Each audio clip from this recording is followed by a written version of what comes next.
अस्सलाम वालेकुम ख़वातीन और हज़रात, वेलकम किया जाता है आप लोगों को उर्दू रेडियो डॉयचलैंड में। उर्दू रेडियो डॉयचलैंड लेके आता है आपके लिए बहुत ही मुनफरिद प्रोग्राम। अगर आप इसी तरह के मज़ेदार और मुनफरिद प्रोग्राम देखना चाहते हैं तो जनाब आपने क्या करना है, आपने फ़ेसबुक पे हमें लाइक करना है और उसके साथ-साथ आपने यूट्यूब पे हमारे चैनल को सब्सक्राइब करना है। तो आइए अब अपने प्रोग्राम का बाकायदा आगाज़ करते हैं।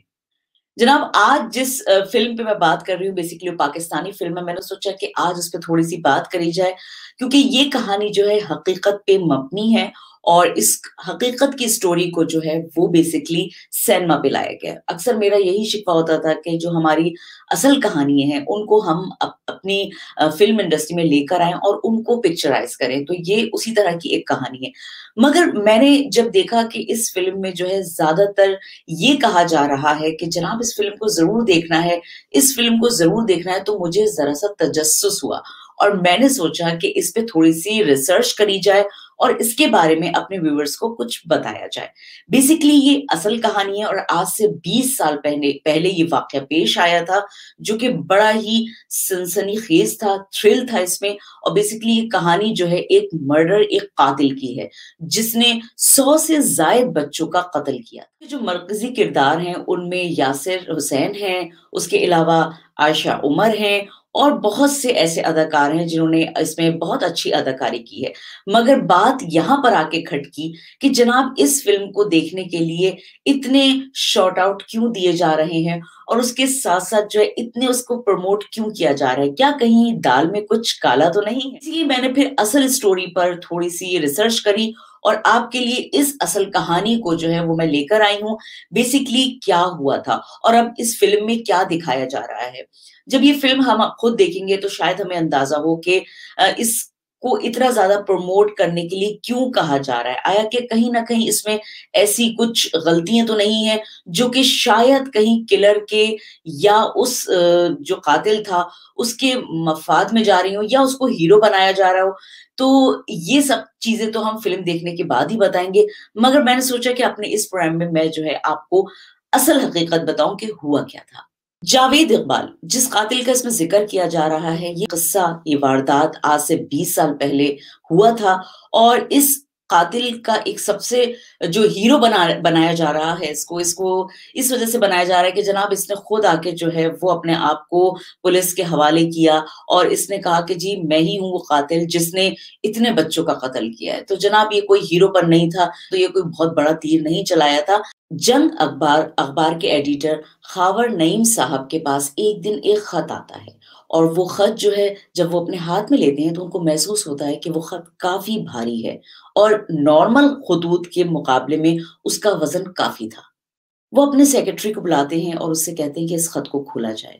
जब खत खोला जाता है तो उसमें से हज़ारों मासूम बच्चों की तस्वीरें बरामद होती हैं।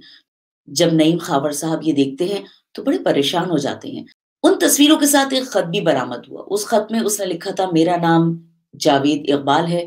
मैंने 100 से ज़ायद बच्चों का कत्ल किया है और कत्ल उनके साथ पहले बदफ़ाली करी और उनको फिर मार कर अपने ही घर में तेज़ाब के ड्रम बनाए हुए थे जिसमें वो बच्चों को डाल देता था। साथ में उसने अपने घर का एड्रेस भी लिखा था और टेलीफ़ोन नंबर भी लिखा हुआ था। खावर साहब ने जब ये सब कुछ पढ़ा, तो उनकी रूह दहल गई। उन्होंने कहा, "ये क्या मामला है?" उन्होंने उसी वक़्त उसको फ़ोन मिलाया और उससे पूछा कि, "क्या माजरा है? क्या वाक़ई ऐसा है?" उसने कहा, "जी जनाब, ऐसा ही है और मैंने 100 से ज़ायद बच्चों को कत्ल किया है।" खावर साहब ने कहा, "क्या तुम अभी मुझसे मिल सकते हो?" उसने कहा, "जी, बिल्कुल मिल सकता हूँ।" "क्या तुम मेरे ऑफ़िस आ सकते हो?" उसने कहा, "जी, बिल्कुल आ सकता हूँ।" उन्होंने उसको अपने ऑफ़िस बुलवाया। जब वो उनके ऑफ़िस आया, तो उसके साथ 3 बच्चे और मौजूद थे, जिनकी उम्रें 16 साल, 17 साल और 15 साल थी। उसको ऊपर बुलाया गया और खावर साहब ने उससे सारी तफ़सीलात पूछी। उसने इतनी ज़्यादा तफ़सील तो नहीं बताई, मगर उसने हाँ, इस बात का ज़रूर इक़रार किया कि उसने 100 बच्चों का जो है वो कत्ल किया है। पहले उनके साथ बदफ़ाली करी, फिर उनको मारा और उनको जो है वो तेज़ाब की नज़र कर दिया। ये बात खावर साहब के लिए भी एक शॉक थी और वो उनकी समझ में नहीं आ रहा था कि वो इस वक़्त क्या करें। उन्होंने इस बात का अपने सीनियर साथी से डिस्कस करा, तो उन्होंने कहा कि इसको पुलिस के हवाले नहीं करना चाहिए, इसको हमें फ़ौज के हवाले करना चाहिए। मगर ये बात शहर में फैलते देर नहीं लगी और सारी पुलिस जो थी वो उनके ऑफिस के इर्द-गिर्द जमा हो गई। पूरा शहर जमा हो गया कि वो आदमी गिरफ्तार हो गया है जिसने 100 बच्चों का कत्ल किया था। खैर इन्होंने अपने सीनियर साथी की बात को तस्लीम करते हुए आर्मी वालों को फ़ोन किया और आर्मी जो है वो जावेद इकबाल को गिरफ्तार करके ले गई।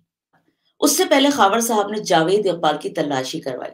जब तलाशी करवाई तो उसके जिस्म से जो उसने कोट पहना हुआ था, जो मफलर पहना हुआ था, उसमें से 500 से ज़ायद नींद की गोलियाँ बरामद हुई, जिसको वो जो है वो खाने के लिए तैयार था कि अगर उस पे ज़्यादा तशद्दुद किया गया तो शायद वो खा के खुदकुशी कर ले।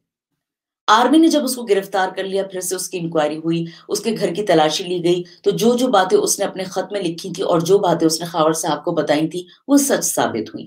जब उसके घर में गए तो वहाँ पर उन बच्चों की तस्वीरें लगी हुई थीं, साथ में उन बच्चों की चप्पलें भी मौजूद थीं और साथ में उन बच्चों के जो कपड़े थे, वो मौजूद थे और वो ड्रम भी मौजूद थे जिसका उसने उस लेटर में ज़िक्र किया था। उन मासूम बच्चों को जब वो पकड़ता था, ज़्यादातर उसने बताया है कि ज़्यादातर वो दाता दरबार पे से उन बच्चों को लेकर आता था।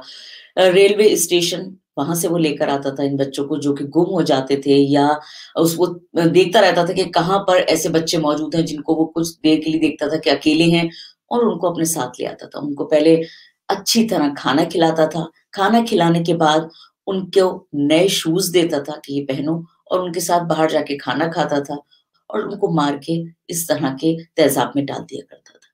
अब देखना ये है कि ये जो फ़िल्म अभी बनाई गई है, जिसको इतना ज़्यादा जिसका शॉट आउट दिया जा रहा है, जिसके बारे में इतना कहा जा रहा है कि देखें, देखें, देखें। अभी मैंने भी नहीं देखी है क्योंकि इस फ़िल्म को रिलीज़ होने में दिक्कत पेश आ रही है, लोगों के देखने में दिक्कत पेश आ रही है और कहा ये जा रहा है कि हम हकीकत को फ़ेस नहीं करते हैं। हकीकत को फ़ेस करने के लिए हमारे पास और भी बहुत अच्छे-अच्छे पहलू हैं, जिन पे हम अपनी वीडियोज़ बना सकते हैं, जिस पे हम अपनी फ़िल्में बना सकते हैं। मगर इस बंदे को जो कि एक मुजरिम था, उन माँ-बाप से पूछा जाए जिनके बच्चे उसने मारे हैं। वहाँ पर उस कातिल को हीरो अगर बनाया जा रहा है तो मैं भी इस फ़िल्म के अगेंस्ट ही होंगी इसी लिहाज़ से कि अगर इस फ़िल्म में इस तरह का कुछ दिखाया गया है कि जनाब वो बंदा जो है वो मजबूर था या उसने हमें माँ-बाप को देखना चाहिए कि अपने बच्चों को जो है हमें किस तरह उनकी हिफ़ाज़त करनी है, ये तो एक अलग पहलू है। मगर अगर हम एक कातिल को ही हीरो साबित करेंगे अपने मीडिया पे, तो मेरी नज़र में ये चीज़ सही नहीं है। हमारे डायरेक्टर्स, हमारे राइटर्स को असल कहानी को वैसे ही पेश करना चाहिए जैसे वो थी। हम सिर्फ़ इस बात पे उसको हीरो बना के पेश नहीं कर सकते कि जनाब उसने आके अपनी गिरफ्तारी खुद दी थी। ये कोई कहते हैं ना कि ये कहीं का कानून नहीं है कि अगर उसने अपनी गिरफ्तारी खुद दी थी, तो हम उसको हीरो मानने लगे। मगर अगर इतने सेंसिटिव एक पॉइंट पे हम फ़िल्म बनाएँगे और उसमें हम लोगों से कहें तो लोग फैमिली के साथ तो इस तरह की फ़िल्में नहीं देखेंगे क्योंकि बाज़ दफ़ा ऐसी फ़िल्मों के डायलॉग्स ऐसे होते हैं कि वो फैमिली के साथ नहीं देखी जाती हैं। बेसिकली एक थ्रिल आर्ट मूवी इसको हम कह सकते हैं। तो इस तरह की फ़िल्में इतनी ज़्यादा मशहूर नहीं होती हैं, मगर ये देखना ज़रूरी है कि इसमें किस तरह का पॉइंट उठाया गया है, आया कि आने वाले फ़िल्मों में इसका क्या असर पड़ता है। तो उसे हमने इस पे डिस्कस करते हुए ये भी कहा था कि एक जगह उनको उस कहानी के बारे में जब बताया गया तो जब एक माँ उस बंदे के पास आती है और उसको जब वो हथकड़ियों में जकड़ा हुआ था और जनाब वो उसके पास आती है और उससे कहती है कि तुमने मेरे बेटे को कत्ल किया है, तो वो हँसता है। उस जगह वो कह रहे हैं कि मुझसे बर्दाश्त नहीं हो रहा था कि मैं क्या करूँ? मेरा दिल चाह रहा था कि मैं उस वक़्त रो पड़ूँ। इस माशरे में इस तरह का टॉपिक इतना सेंसिटिव टॉपिक जो है उठाया गया है, तो क्या सही है, क्या गलत है? आप लोग की इस बारे में क्या राय है? क्योंकि ये एक सच्ची कहानी पे मबनी एक फ़िल्म है और इसमें बड़ा ही तकलीफ़देह वो मौके, लम्हात भी हैं जिसमें शायद एक नॉर्मल इंसान को भी वो फ़िल्म देख के उन बच्चों की मासूमियत उस वक़्त के जो बच्चे किनके लगते जिगर थे किन किन माँओं की गोदें कितनी माँओं की गोदें उजड़ी थीं। और उनके साथ वो जिस तरह का वो सलूक करता था, वो भी एक बहुत ही दर्दनाक सलूक है। तो मेरी नज़र में इस फ़िल्म को देखना जो है, वो बहुत ज़रूरी है। मैंने आपके सामने जो है इस फ़िल्म की जो हकीकत थी, यानी इस स्टोरी की जो हकीकत थी, उसका कुछ हल्के-फुल्के से पहलू जो हैं, वो आपके सामने रख दिए हैं। आने वाले वक़्तों में हमें पता लगेगा कि ये फ़िल्म कैसी है। उम्मीद करती हूँ कि आने वाले दिनों में जो है, हकीकत में अपनी फ़िल्मों को प्रमोट किया जाए, मगर सेंसिटिव पहलू और थोड़े से बोल्ड जो टॉपिक होते हैं इस तरह के, इन पे हम अमूमन बात करते हुए थोड़ा-सा झिझकते हैं। ये एक हकीकत है और इसमें हम सबको एज़ ए माँ-बाप या एज़ ए एक इंसान یہ فرض بنتا ہے کہ ہم اس طرح کی چیزوں کو اپنے مائنڈ میں رکھتے ہوئے اپنے بچوں کی حفاظت کریں، کیونکہ ایسے لوگ جو ہیں وہ ہمیں خود اندازہ نہیں ہوتا کہ ہمارے ارد گرد کتنے لوگ موجود ہیں۔ تو اس میں ہمیں یہ بھی پیغام دینا چاہیے، یا ہو سکتا ہے اس فلم میں یہ بھی پیغام دیا گیا ہو کہ ماں باپ کو بھی اپنے بچوں کی کس طرح کیئر کرنی ہے، یہ بھی ایک بہت امپورٹنٹ سوال ہے۔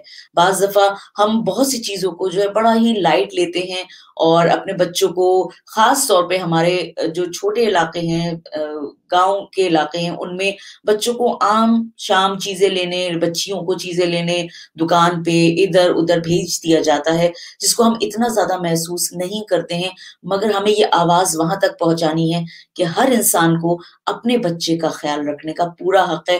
تو ماں باپ کو چاہیے کہ اس طرح کے معاملات میں کافی احتیاط رکھیں، چاہے وہ لڑکا ہو چاہے وہ لڑکی ہو۔ پہلے زمانے میں ہم کہتے تھے کہ جی جناب بچی ہے، بچی کو ہم دکان پہ نہیں بھیج رہے ہیں، بچی کے ساتھ ادھر نہیں بھیجنا، بچی کو ادھر نہیں بھیجنا، مگر آج کل کے دور میں، بلکہ ہر دور میں، مجھے تو لگتا ہے کہ ہر دور میں جو ہے ہمیں چاہے وہ بیٹا ہو چاہے وہ بیٹی ہو، اس کا خیال رکھنا ہے۔ اور ساتھ میں ان حیوان نما انسانوں کا پتہ نہیں لگتا کون ہے آپ کے ارد گرد، کون ایسا ہے جو کہ اس طرح کے روپ میں آپ کے بچے پہ بری نگاہ ڈال رہا ہے۔ تو ہر چیز کو اپنے مائنڈ میں رکھتے ہوئے اپنے بچوں کی حفاظت خود کیجیے۔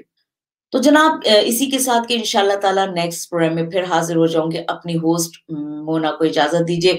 ساتھ میں جناب آپ نے فیس بک پہ ہمارے پیج کو لائک کرنا ہے، اور یوٹیوب پہ اردو ریڈیو ڈاچلینڈ کو آپ نے سبسکرائب کرنا ہے۔ اس طرح آپ ہمارے آنے والے ہر پروگرام کو دیکھ سکتے ہیں، انجوائے کر سکتے ہیں۔ تو اسی امید کے ساتھ کہ انشاءاللہ تعالیٰ نیکسٹ پروگرام میں پھر حاضر ہو جاؤں گی، جب تک کے لیے اپنی ہوسٹ مونا کو اجازت دیجیے۔ آپ نے اپنا بہت سارا خیال رکھنا ہے۔ اللہ حافظ۔